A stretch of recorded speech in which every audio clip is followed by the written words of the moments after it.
If you like Patek Philippe but don't want to pay silly Calatrava money, you should learn about Hamilton Van Horn from 1950s.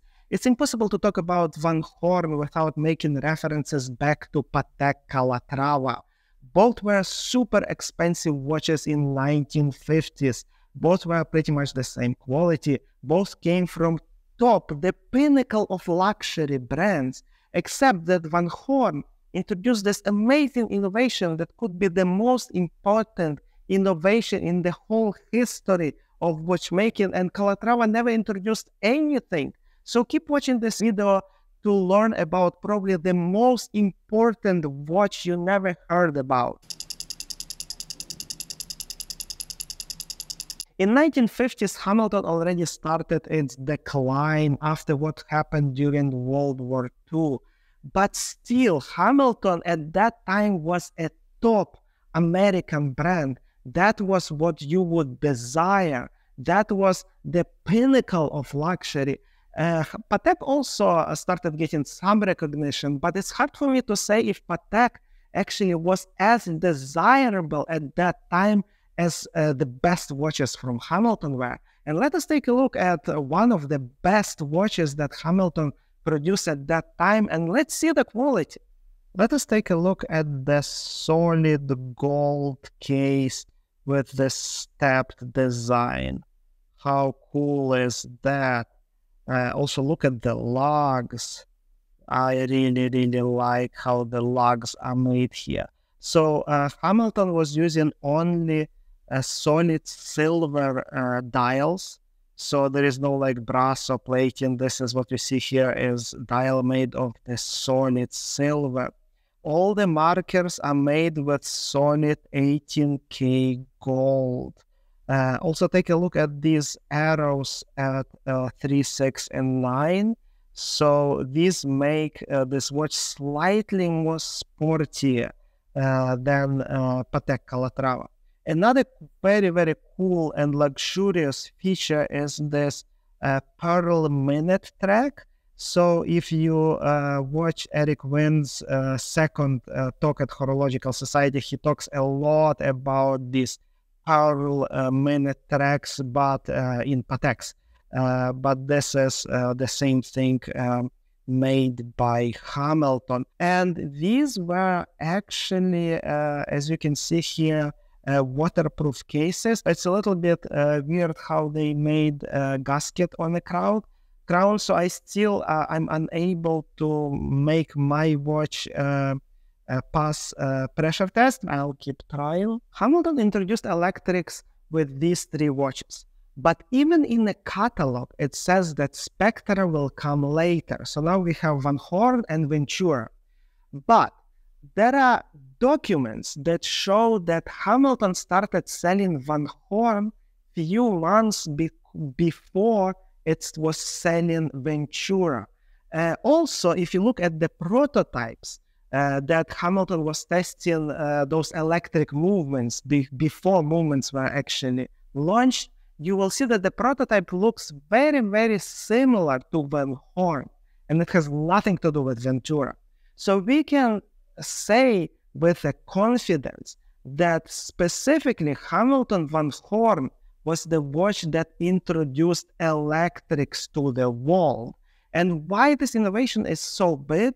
Because once you put battery in the watch, after that tuning fork came, after that quartz came, and it introduced all these disruptions that could have killed the whole industry. So what is electric movement? So you should think about electric movement like a normal mechanical movement that you know and love. There is really not much difference between electric and like a normal mechanical movement, except that electric doesn't have mainspring and the movement is powered by the batteries. That's it. Everything else is mechanical. So you should think about electric the same way you would think about mechanical. It has the same accuracy that you would expect from the high-end mechanical movement, because right, Hamilton was high-end brand at that time.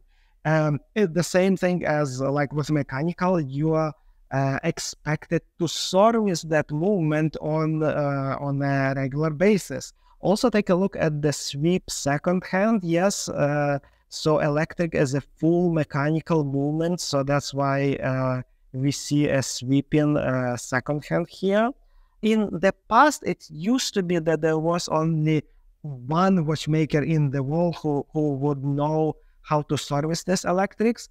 And that was obviously not sustainable for collectors to collect those watches. But things are changing.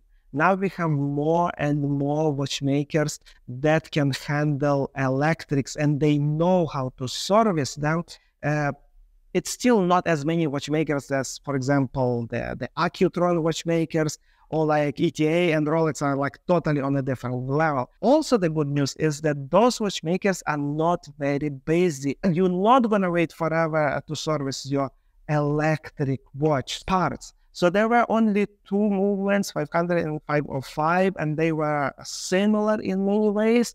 So parts are actually plentiful, except that you need to go through the watchmaker who specializes in electrics. People who service electrics, they do have parts. Now there is this common misconception that somehow electrics are not suitable for everyday use. Somehow they are not as reliable. This is absolutely not true. You should think about electric as like a normal mechanical movement. It's very reliable. So for example, my Van Horn was my most worn watch in the previous year. And in this year, I wear it a lot. This watch can handle everyday use. But we're gonna, at the end of this video, I'm gonna talk more about why this movement is reliable and where all these misconceptions are coming from. Now, one thing that you should know about these early battery-powered watches, not just electrics, Accutrons, LEDs, that they are very, very battery-hungry. So the battery will last for about 1 year. Also, because it's a mechanical movement, if you don't use your watch, you're supposed to pull the crown and stop the movement, so you don't wear out the mechanical components of your watch. And you also preserve the battery. You should not think about Hamilton Van Horn. Yes, it is a dress watch, but you should not wear it like a dress watch. So I keep making these comparisons to Patek Calatrava. So Van Horn is like one of those better Calatravas, but it's even more sportier than those Calatravas. So for example, I wear my Van Horn right now with a t-shirt. It looks good, and in most cases when I wear my Van Horn, I just wear it with a t-shirt and jeans, and it looks good, it fits. And now, very important, so I had a conversation with Jared, who is kind of like a Roger Smith of those Hamilton Electrics. So I recorded a very long, like 1 hour live stream with him. You probably should watch that live stream, and you can watch it right here. But what is the most important in that live stream?